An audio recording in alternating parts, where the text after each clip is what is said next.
B. Kerjasama dan gotong royong dalam kehidupan bermasyarakat. 1. Hakikat kerjasama dalam kehidupan bermasyarakat. A. Pengertian kerjasama.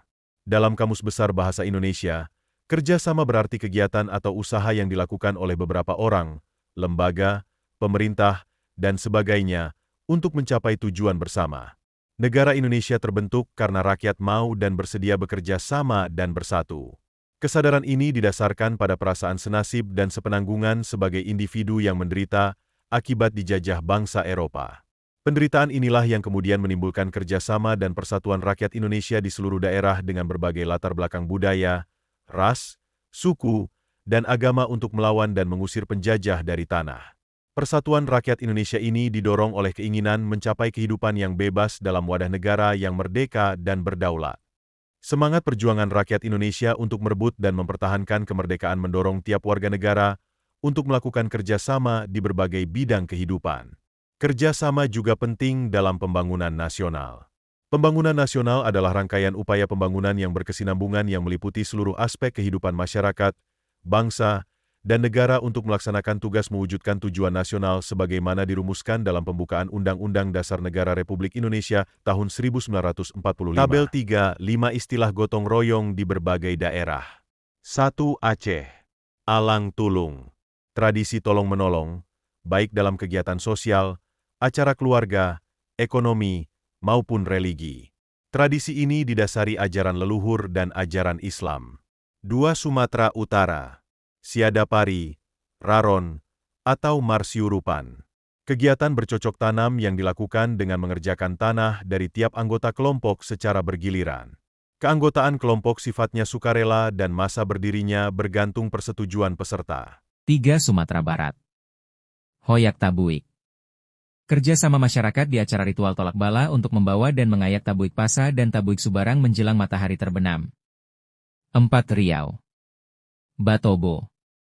Gotong royong yang biasa dilakukan berkelompok untuk mengerjakan sawah atau ladang seseorang sehingga lebih mudah dan lebih cepat selesai. 5. Kepulauan Riau. Beganjal. Gotong royong dalam upacara adat pernikahan, contohnya dalam hal mengambil kayu untuk membangun bangsal, rumah perlengkapan dan masak, meminjam barang pecah belah, dan mengupas kelapa. B. Pentingnya kerjasama dalam kehidupan bermasyarakat. Kemerdekaan Indonesia tercipta dari kerjasama seluruh bangsa dalam berbagai aspek kehidupan.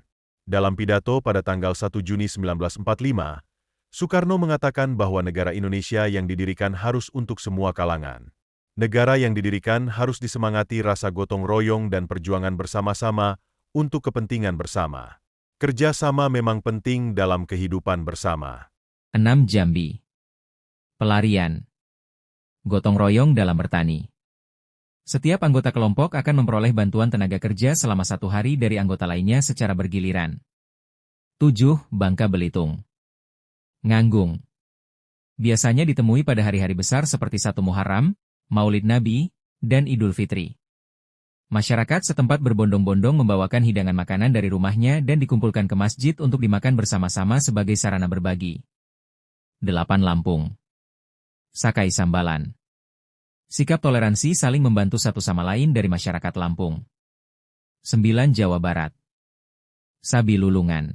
Merupakan tradisi bergotong royong, misalnya membantu pembangunan rumah salah satu anggota masyarakat tanpa memungut bayaran. 10. Yogyakarta. Gugur gunung. Kerja sosial yang dilakukan bersama-sama untuk menyelesaikan pekerjaan berat tanpa mengharap imbalan. 11. Jawa Timur. Song-osong Lombung. Istilah untuk banyak orang yang melakukan satu pekerjaan di lingkungan masyarakat Madura. 12. Bali. Ngayah. Pekerjaan sukarela untuk kebaikan bersama. Misalnya, kerja bakti untuk berbagai ritual keagamaan atau adat kemasyarakatan. 13. Nusa Tenggara Timur. Pawonda. Kerjasama yang melibatkan sekelompok orang, misalnya untuk membangun sebuah rumah. 14. Kalimantan Selatan. Nyempolo. Kerjasama menebas belantara semak belukar dengan tujuan membersihkan area perladangan dari tumbuhan. 15. Kalimantan Timur. Paleo. Kerjasama membersihkan sawah sebelum ditanami dan menanam padi. 16. Sulawesi Utara. Mapalus. Kerjasama saling menolong secara aktif dalam mencapai tujuan bersama, misalnya pembuatan rumah, berkebun, dan bertani. 17. Sulawesi Selatan. Amosi.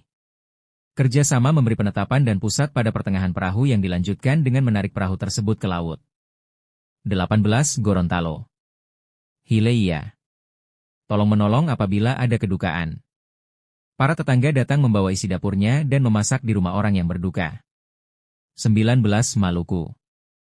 Masohi. Aktivitas kerja sama saling tolong-menolong dengan pengerahan tenaga. Misalnya, dalam perkawinan, kematian, menggali sumur, dan membuat pagar rumah. 20. Papua Barat. Helem Foy Kenambai Umbai. Bekerja dengan semangat gotong royong, satu utuh ceria berkarya menuju kejayaan. Misalnya, bersama-sama menghasilkan karya seni untuk Festival Danau Sentani. Pentingnya kerjasama dalam kehidupan bermasyarakat antara lain terlihat pada hal-hal berikut. 1. Kerjasama membuat pekerjaan akan terasa lebih ringan. 2. Kerjasama dapat membuat pekerjaan cepat terselesaikan. 3. Kerjasama membuat tujuan dapat tercapai dengan efektif.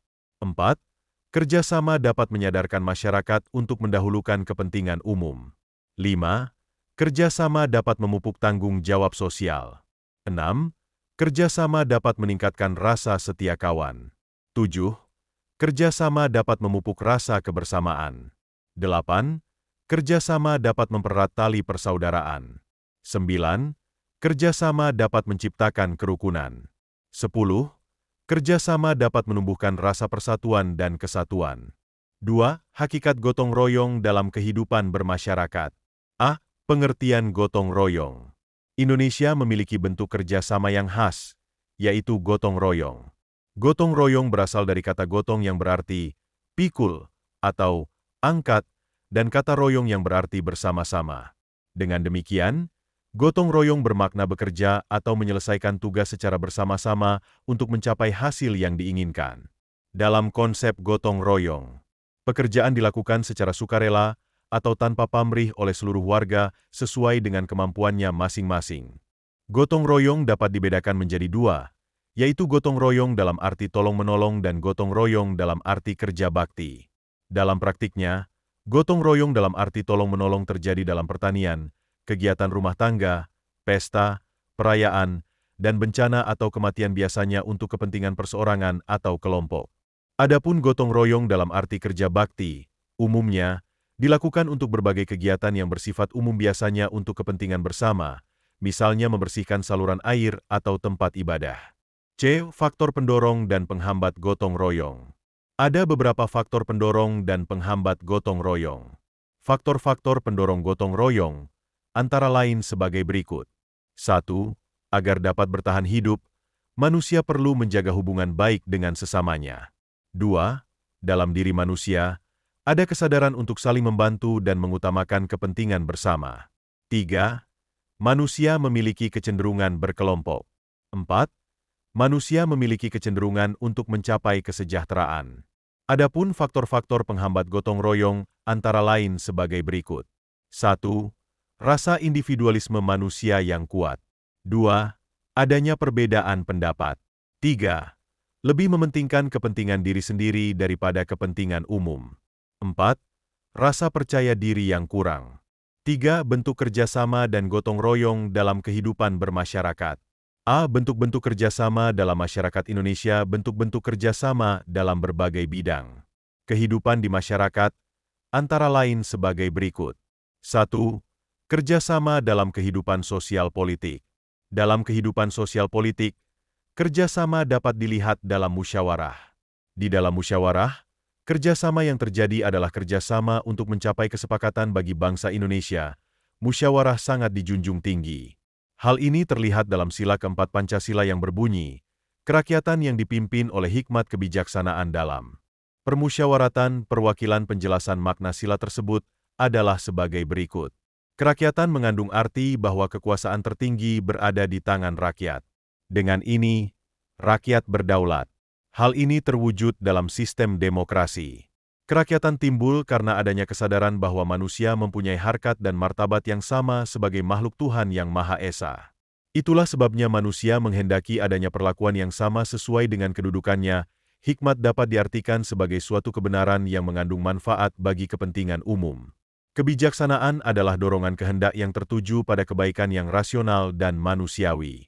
Kebaikan itu yang dijiwai oleh sikap yang adil dan beradab sesuai ajaran agama, atau kerakyatan yang dijiwai oleh ketuhanan yang Maha Esa, dan nilai-nilai kemanusiaan serta nilai-nilai persatuan. Permusyawaratan mengacu pada suatu tata cara khas kepribadian Indonesia untuk merumuskan atau memutuskan sesuatu hal berdasarkan kehendak rakyat, hingga tercapai keputusan yang berdasarkan kebulatan pendapat mufakat. Perwakilan mengacu pada suatu tata cara, prosedur, yang mengusahakan turut sertanya rakyat mengambil bagian dalam kehidupan bernegara, salah satunya dilakukan dengan melalui badan-badan perwakilan. Kerjasama dalam kehidupan sosial politik antara lain dapat kita wujudkan dengan melaksanakan hal-hal berikut. A. Mengutamakan kepentingan negara dan masyarakat. B. Tidak memaksakan kehendak kepada orang lain. C. Mengutamakan musyawarah ketika mengambil keputusan untuk kepentingan bersama. D. Musyawarah untuk mencapai mufakat diliputi oleh semangat kekeluargaan. E. Menerima dan melaksanakan hasil keputusan musyawarah dengan itikat baik dan rasa tanggung jawab. F. Musyawarah dilakukan dengan akal sehat dan sesuai dengan hati nurani yang luhur. G. Keputusan yang diambil harus dapat dipertanggungjawabkan secara moral kepada Tuhan Yang Maha Esa, menjunjung tinggi harkat dan martabat manusia serta nilai-nilai kebenaran dan keadilan. 2. Kerjasama dalam kehidupan ekonomi. Kerjasama tidak hanya harus diterapkan dalam kehidupan sosial politik. Kerjasama juga harus diterapkan dalam kehidupan ekonomi. Kerjasama dalam bidang ekonomi merupakan salah satu bentuk pengamalan sila kelima Pancasila yang berbunyi, keadilan sosial bagi seluruh rakyat Indonesia. Salah satu bentuk pengamalan sila ini adalah mengembangkan perbuatan-perbuatan yang luhur dan mencerminkan sikap dan suasana kekeluargaan dan kegotong royongan. Kerjasama dalam bidang ekonomi sesuai dengan pasal 33 ayat 1 UUD NRI tahun 1945 yang berbunyi, perekonomian disusun sebagai usaha bersama berdasarkan asas kekeluargaan. Usaha bersama mengacu pada wujud paham mutualisme, yakni suatu kehendak untuk senantiasa mengutamakan semangat bekerja sama dalam kegotong royongan. Asas kekeluargaan menunjukkan adanya tanggung jawab bersama untuk menjamin kepentingan bersama, kemajuan bersama dan kemakmuran bersama, yang mengutamakan kerukunan dan solidaritas.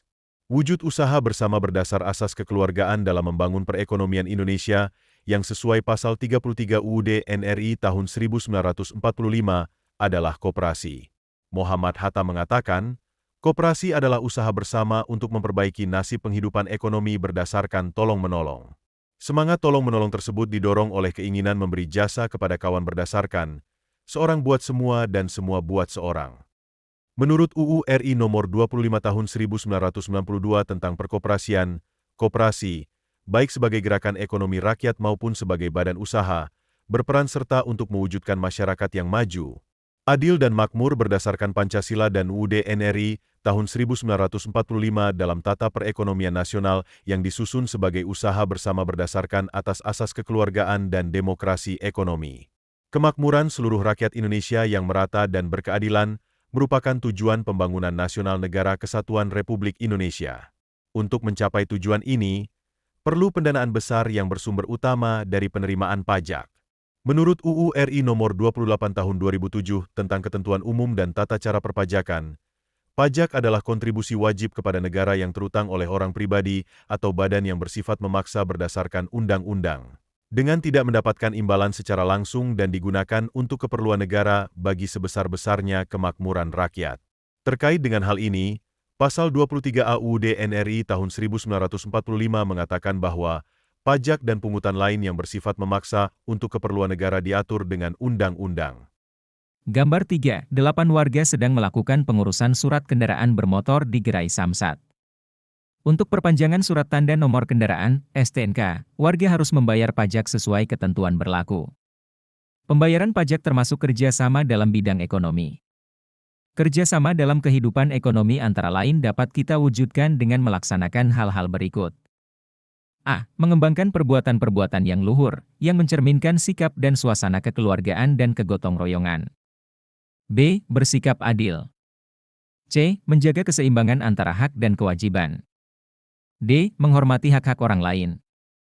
E. Suka memberi pertolongan kepada orang lain. F. Menjauhi sikap pemerasan terhadap orang lain. G. Tidak bersifat boros. H. Tidak bergaya hidup mewah. I. Tidak melakukan perbuatan yang merugikan kepentingan umum. J. Suka bekerja keras. K. Menghargai hasil karya orang lain. L. Bersama-sama berusaha mewujudkan kemajuan yang merata dan berkeadilan sosial. 3. Kerjasama dalam bidang kehidupan pertahanan dan keamanan negara. Menurut UU RI Nomor 3 Tahun 2002 tentang Pertahanan Negara, pertahanan negara adalah segala usaha untuk mempertahankan kedaulatan negara, keutuhan wilayah negara kesatuan Republik Indonesia, dan keselamatan segenap bangsa dari ancaman dan gangguan terhadap keutuhan bangsa dan negara. Sistem pertahanan negara adalah sistem pertahanan yang bersifat semesta yang melibatkan seluruh warga negara, wilayah, dan sumber daya nasional lainnya, serta dipersiapkan secara dini oleh pemerintah dan diselenggarakan secara total, terpadu, terarah, dan berlanjut untuk menegakkan kedaulatan negara, keutuhan wilayah, dan keselamatan segenap bangsa dari segala ancaman. Keikutsertaan seluruh warga negara dalam bidang pertahanan dan keamanan diatur dalam Pasal 30 UUD NRI tahun 1945 yang bunyinya sebagai berikut. Pasal 30. 1. Tiap-tiap warga negara berhak dan wajib ikut serta dalam usaha pertahanan dan keamanan negara. 2. Usaha pertahanan dan keamanan negara dilaksanakan melalui sistem pertahanan dan keamanan rakyat semesta oleh Tentara Nasional Indonesia dan Kepolisian Negara Republik Indonesia, sebagai kekuatan utama, dan rakyat, sebagai kekuatan pendukung. 3. Tentara Nasional Indonesia terdiri atas Angkatan Darat, Angkatan Laut, dan Angkatan Udara sebagai alat negara bertugas mempertahankan, melindungi, dan memelihara keutuhan dan kedaulatan negara. 4. Kepolisian Negara Republik Indonesia sebagai alat negara yang menjaga keamanan dan ketertiban masyarakat bertugas melindungi, mengayomi, melayani masyarakat, serta menegakkan hukum. 5. Susunan dan kedudukan Tentara Nasional Indonesia, Kepolisian Negara Republik Indonesia, hubungan dan kewenangan Tentara Nasional Indonesia dan Kepolisian Negara Republik Indonesia di dalam menjalankan tugasnya, syarat-syarat keikutsertaan warga negara dalam usaha pertahanan dan keamanan diatur dengan undang-undang. Keikutsertaan warga negara dalam usaha pertahanan dan keamanan dapat diwujudkan dalam upaya bela negara. Pasal 27 ayat 3 UUD NRI tahun 1945 mengatakan bahwa setiap warga negara berhak dan wajib ikut serta dalam upaya pembelaan negara. Sebagaimana disebut dalam penjelasan atas UU RI Nomor 3 Tahun 2002 tentang Pertahanan Negara.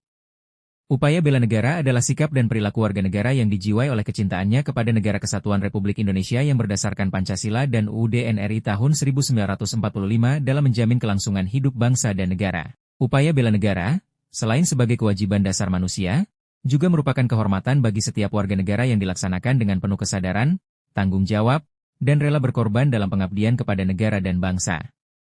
Keikutsertaan warga negara dalam upaya bela negara, sebagaimana disebutkan dalam Pasal 9 ayat 2, UU RI Nomor 3 Tahun 2002 tentang Pertahanan Negara diselenggarakan melalui hal-hal berikut. A. Pendidikan kewarganegaraan wajib. B. Pelatihan dasar kemiliteran secara wajib. C. Pengabdian sebagai prajurit Tentara Nasional Indonesia secara sukarela atau secara wajib. D. Pengabdian sesuai dengan profesi. Gambar 3.92 orang prajurit TNI Angkatan Udara di depan pesawat tempur. Berdasarkan UU RI Nomor 3 Tahun 2002, salah satu cara keikutsertaan warga dalam upaya bela negara adalah mengabdi sebagai prajurit TNI. Dari uraian tersebut tampak bahwa dalam bidang kehidupan pertahanan dan keamanan negara, kerjasama antar warga negara adalah hal penting.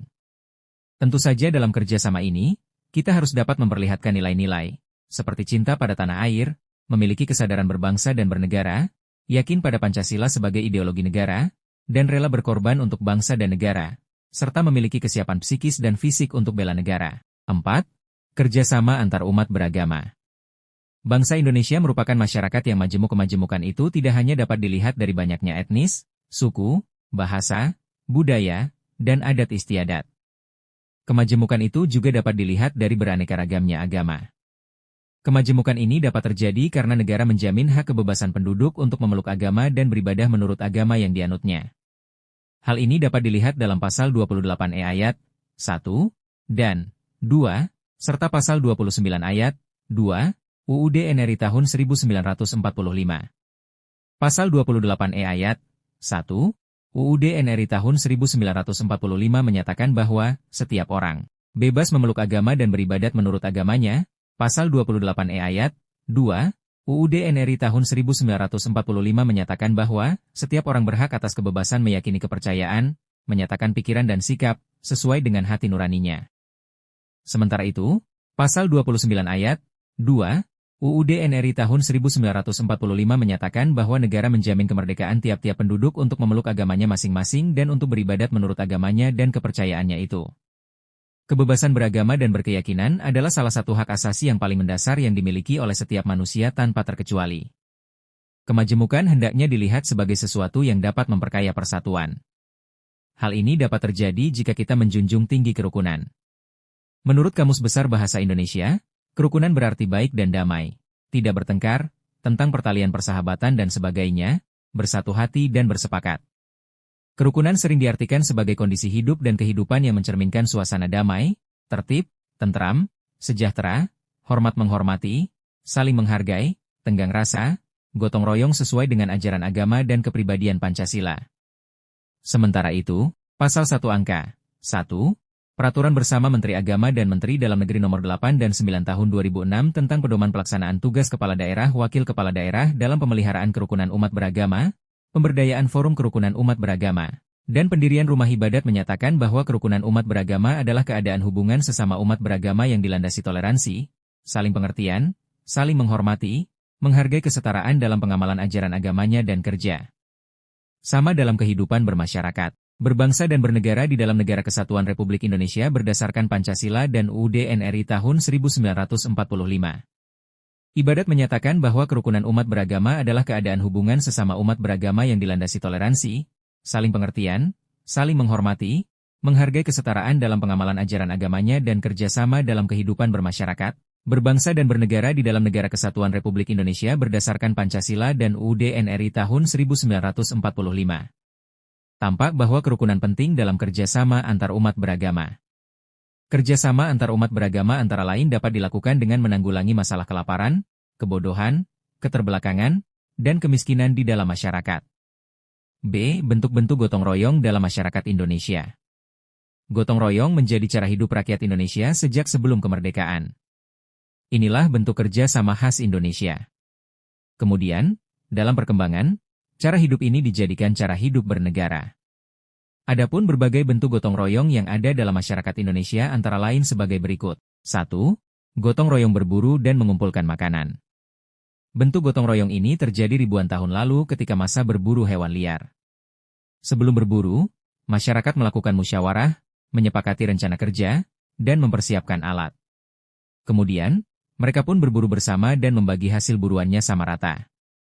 Tradisi dan kebiasaan ini masih berlanjut dan lestari hingga saat ini. Misalnya, melambu pada masyarakat Tolaki, Sulawesi Tenggara, dan Monyilo pada masyarakat suku Pamona di Sulawesi Tengah. Melambu adalah kegiatan gotong royong berburu binatang liar. Sementara itu, Monyilo adalah kegiatan gotong royong untuk menangkap ikan di laut. 2. Gotong royong bercocok tanam. Ketika kehidupan masyarakat mulai berkembang, untuk memenuhi kebutuhan hidupnya, tidak hanya mengandalkan kegiatan berburu, tetapi juga bercocok tanam. Gotong royong dalam bercocok tanam meringankan pekerjaan yang berat jika dilakukan sendiri.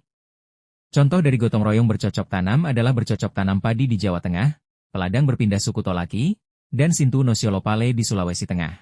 Bercocok tanam padi di Jawa Tengah dilakukan oleh para petani yang sawahnya berdekatan. Mereka mencangkul, membajak, dan melakukan berbagai pekerjaan lainnya yang berhubungan dengan pertanian. Peladang berpindah masyarakat suku Tolaki adalah kegiatan membuka ladang secara berkelompok. Setelah ladang tidak subur lagi, mereka berpindah membuka ladang baru. Sintu Nosiolopale adalah kegiatan kerjasama dalam kekeluargaan di bidang pertanian. 3. Gotong royong membangun rumah.